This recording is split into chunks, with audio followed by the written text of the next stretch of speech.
Olá pessoal, meu nome é Aldemar Moreira, sou formado em letras, sou filósofo. Nesse vídeo vou falar sobre mito. Vou fazer uma análise do mito de Sansão a partir de um ponto de vista tanto filosófico quanto literário. E se vocês gostarem do vídeo, compartilhem, comentem. Para início da análise, vou tomar uma espécie de chave hermenêutica para quebrar justamente a narrativa, porque o autor se utilizou da marcha, isto é, da fábula ou da parábola, e justamente para quebrar a narrativa, para adentrar, precisamos de uma chave. A chave que eu tomo é justamente uma passagem de Juízes, onde o escritor, o autor, se utilizou de uma artimanha literária. Assim se ajuntaram contra a cidade todos os varões de Israel, coligados como um só varão. Juízes 20:11.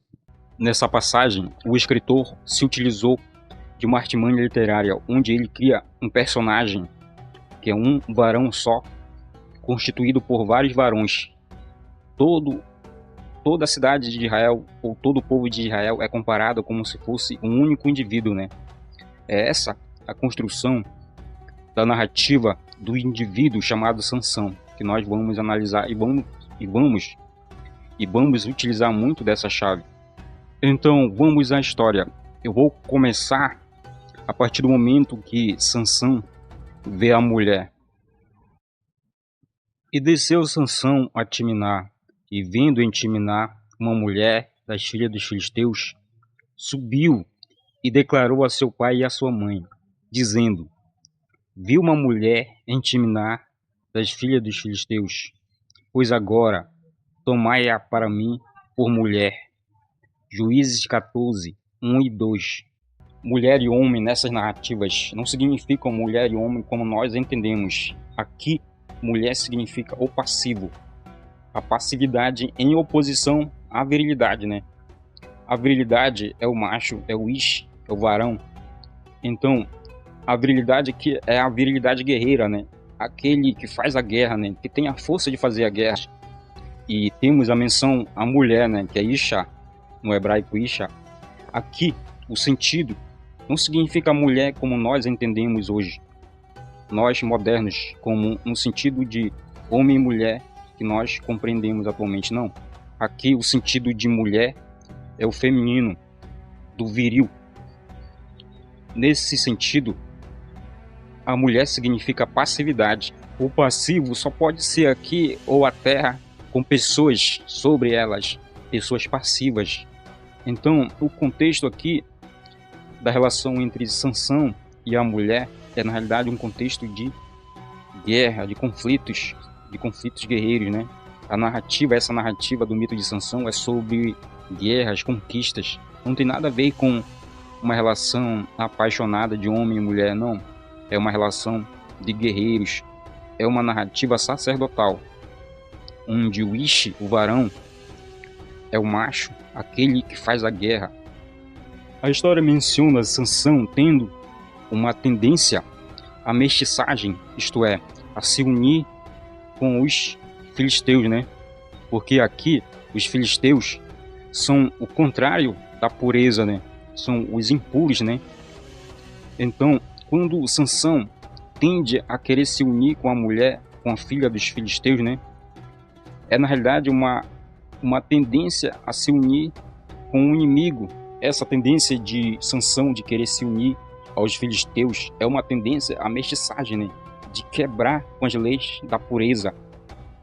Então, por isso que ao mesmo tempo que Sansão ele contraria seus pais, né? Que proíbem ele se unir à mulher ou ao passivo filisteu, né? Na realidade, Javé apoia ele, né? Porque justamente aqui Sansão, ele é uma espécie de sacrifício substitutivo, né? Ao mesmo tempo, ele é usado por Javé contra os filisteus, né? O seu sacrifício, né? O sacrifício do Sansão será positivo, porque além de matar muitos filisteus, né? Ele praticamente abrirá o caminho para a dominação de Israel posteriormente, né? Entendeu? Aqui Sansão, apesar de que ele contradiz as leis, né? Ele é muito importante para justamente ser usado para um propósito, diria, maior, né, do Deus Javé. Então, a narrativa coloca Sansão sempre nesse sentido, né, de ser uma espécie de sacrifício substitutivo. Desceu Sansão com seu pai e sua mãe a Timná, e chegando às vinhas de Timná, eis que um leão novo, bramando, lhe saiu ao seu encontro.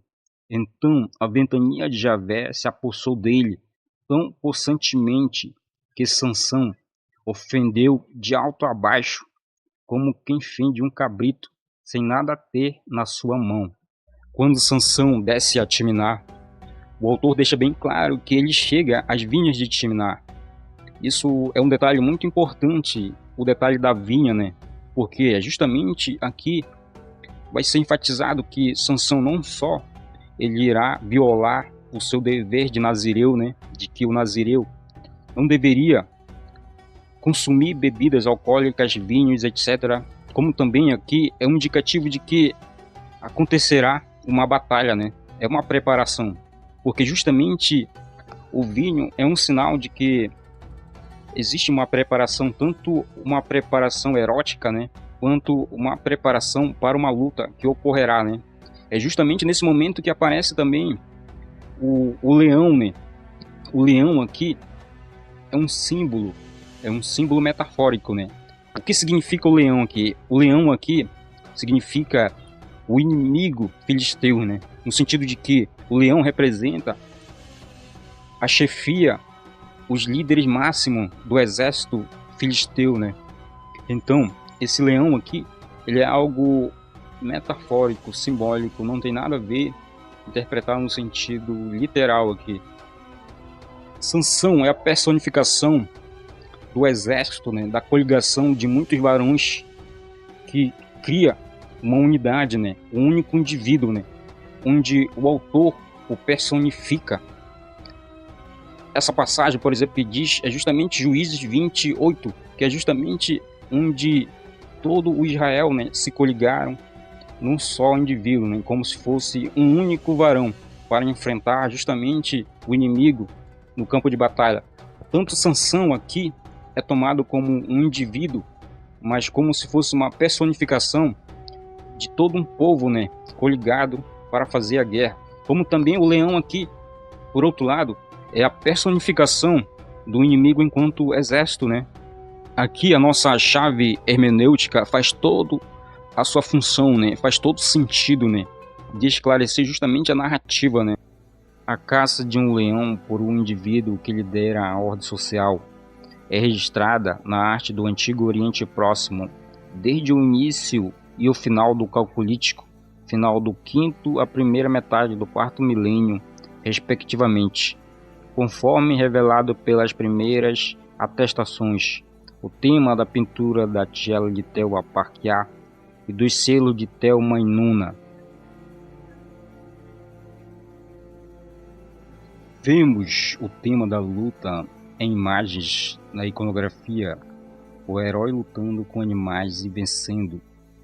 Em Mohenjo-Daro, em inscrições do Vale do Indo, até no desenho de um cabo de uma faca no Egito pré-dinástico, no período de Nakada II, que é uma influência vinda da Mesopotâmia, do Elam e do Levante. Muitas vezes o próprio Javé é tomado como Ish-Milamar, isto é, como um varão da guerra, né? Por exemplo, em Êxodo, onde é justamente a reunião de muitos varões, né? De muitos homens viris, né? Pronto para guerrear, constituiriam um indivíduo só, como se fosse uma unidade militar para fazer a guerra, né? Esse é o segredo do Ish-Milamar, né? Como o próprio Javé é tomado, né? O momento que Sansão estraçalha o leão como se fosse um cabrito, né? Estraçalha sem armas em suas mãos, é também um indicativo de que o que está ocorrendo é na realidade uma batalha entre dois exércitos, né? Tanto o exército israelita, individualizado no próprio Sansão, né? Como também o exército filisteu, né? Individualizado no próprio leão. Aqui, na narrativa, é mencionado que Sansão estraçalha sem armas nenhuma em suas mãos. Isso quer dizer o quê? Isso quer dizer que aqui é, na realidade, o exército em ação. Muitas vezes, a metáfora da mão e do braço é usado em várias passagens da Torá, do Antigo Testamento, onde o exército é tomado como uma mão que esmaga o inimigo e confronta o inimigo. E por outro lado, também temos o braço, né? O braço de Javé, que esmaga o inimigo.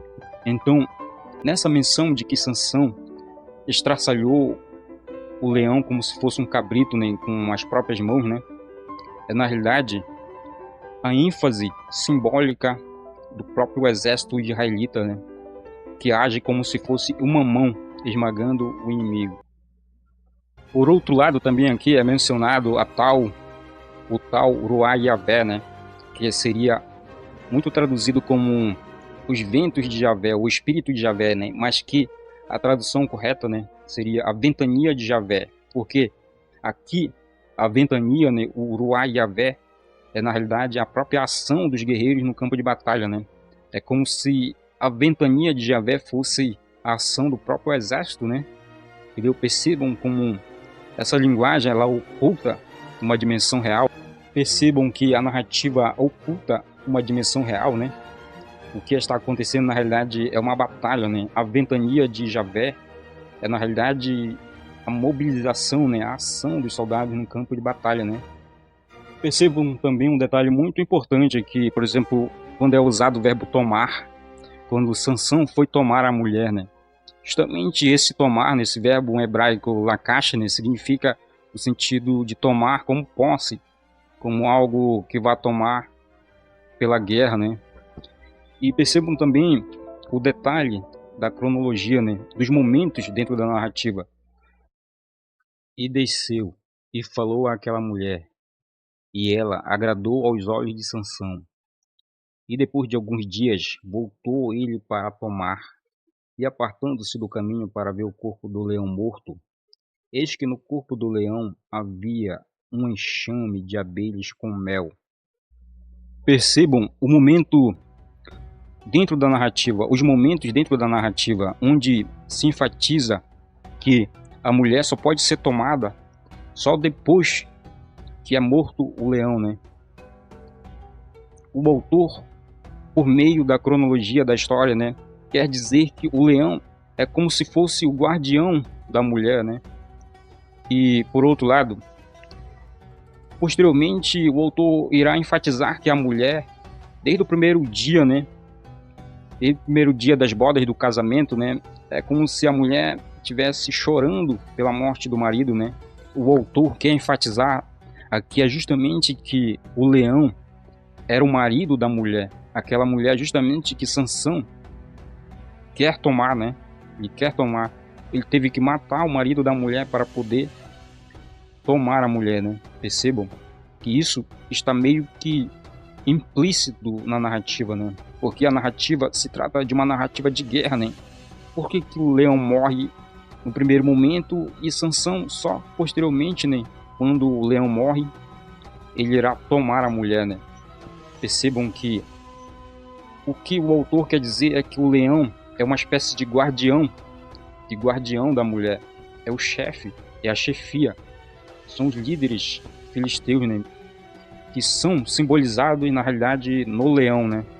Então o termo Mapele Harie em hebraico, que muitas vezes é traduzido como o corpo do leão, é na realidade melhor traduzido como os destroços do leão, porque aqui a palavra Mapele em hebraico é tomada na Torá ou na Bíblia hebraica como tendo um sentido de destroços humanos, né?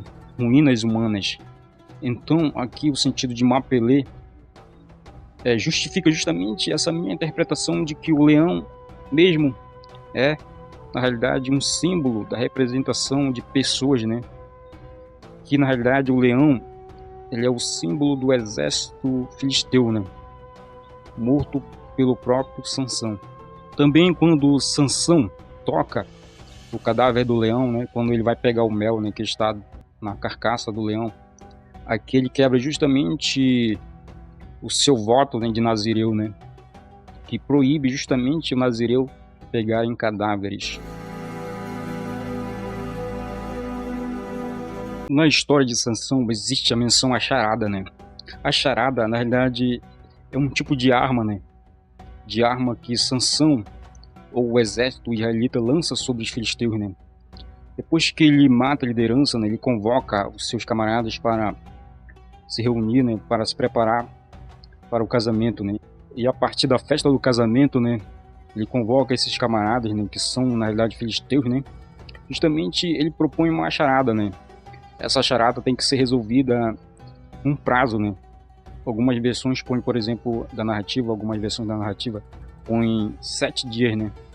E esses 7 dias, né, os filisteus têm que decifrar a charada, porque justamente a charada aqui é uma arma, é o segredo, é a intenção da própria dominação do exército israelita, né? Personificado no próprio Sansão, né? Então, a charada é resolvida a partir de uma contagem regressiva. Decifrar a charada é recompensado com roupas, né? Com roupas que é um contexto assim de metáfora, as roupas, porque justamente elas significam uma espécie de proteção, né, contra a dominação de Sansão. Os 30 camaradas filisteus de Sansão seriam recompensados com 30 roupas, né? Sendo que esse é um tipo de símbolo para uma espécie de proteção que os filisteus teriam, né, contra as intenções e contra o exército israelita, que é personificado no próprio Sansão, né? O que é mais doce do que o mel? E o que é mais forte do que o leão? Em nenhum momento a narrativa se propõe a expor o segredo da charada, sendo que o segredo da charada aqui na realidade é o próprio Sansão, né? Pois, como se pergunta, né, o que é mais forte que o leão, né? Resposta: Sansão. Sansão é mais forte que o leão, né? E o que é mais doce que o mel, né? Espólio de guerra, né?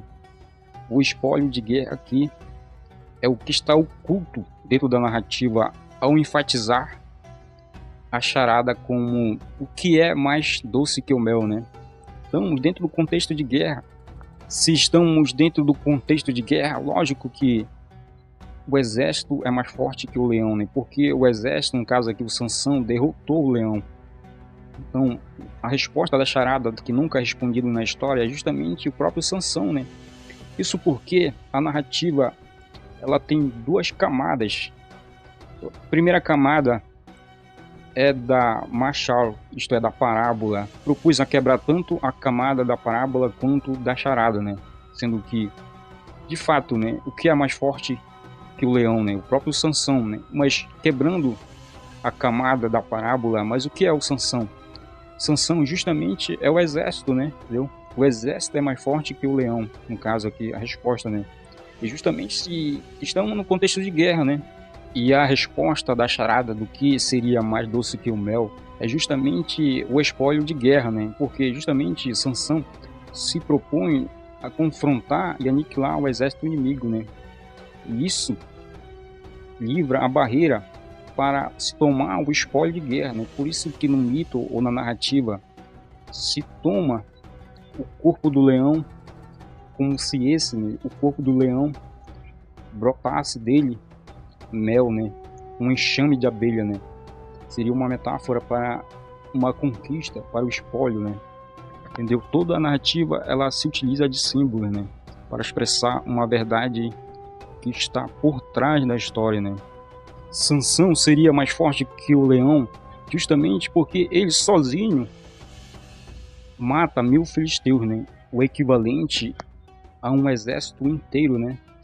Imagine só, um homem individual enfrentando um exército inteiro. Isso não teria lógica nenhuma, né? Se nós interpretasse o texto de forma literal, sendo que, por outro lado, se nós formos para o lado do símbolo, da simbologia, da metáfora, da parábola, nós vamos entender o próprio Sansão como a personificação do exército, né? Sendo que aí sim ele é capaz de derrotar, de estraçalhar um leão como se fosse um cabrito com as próprias mãos, né? Então, o autor, muito esperto, né, cria essa ilusão de que seria um indivíduo enfrentando um exército inteiro, só que não.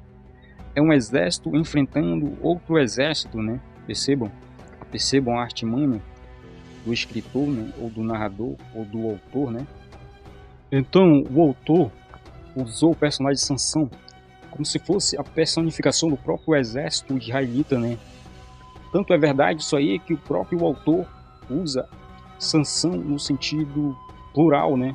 Sansão, os nossos inimigos, né? Numa passagem de Juízes, da história de Sansão. E aqui, Sansão é a personificação do varão exército, né? Do exército como se fosse um varão só, ou um homem viril só. E que, por outro lado, o varão é o próprio exército, né? Uma reunião de muitos varões, né? Daí o próprio Sansão sozinho, com uma queixada de jumento, ferir 1000 homens, 1000 filisteus, né? Justamente essa construção será o segredo, posteriormente, da força do próprio Sansão, né? Sendo que o próprio exército é tomado como um indivíduo só. E o que é a cabeça do exército? O que são as tranças do próprio Sansão? Sendo que, posteriormente, em Juízes 16, né, capítulo 16, irá ser mencionado a fraqueza, né, o segredo da força do próprio Sansão, que é a personificação do próprio exército, né, é o varão exército, né, sendo que as tranças, as 7 tranças do Sansão serão cortadas, que é justamente o elo que liga o seu corpo à sua cabeça, né, sendo que as mãos do próprio Sansão, né, podem ser a personificação do braço do exército ou das mãos do exército, né, sendo que a cabeça só pode ser a liderança. Muitas vezes a palavra Rosh em hebraico é tomada no sentido metafórico, como liderança, por exemplo. E ela fez com que ele dormisse sobre os seus joelhos, e chamou um homem, e fez com que ele raspasse as 7 tranças da sua cabeça, e passou ela a subjugá-lo, e a força se foi dele.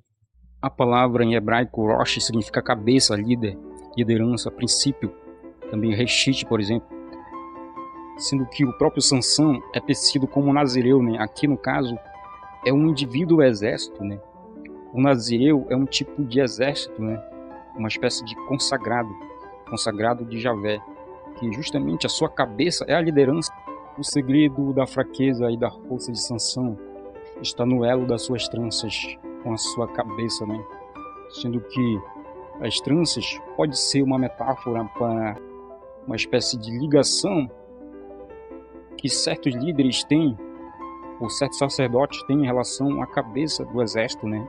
É como se existisse uma espécie de estrutura que organizasse o próprio exército e fosse o principal, o elo, a força do próprio exército, né? Sendo que aqui as tranças, como no mito de Lamu acadiano, por exemplo, onde o deus, né, Lamu, ele é desenhado como uma espécie de criatura com tranças, onde ele enfrenta o próprio leão, né? O próprio Gilgamesh pode ser considerado uma construção tipológica desse herói varão exército, pois o próprio Gilgamesh é desenhado como um herói com poderes que vêm dos seus cabelos, né, das suas tranças. Por outro lado também, Gilgamesh enfrenta leões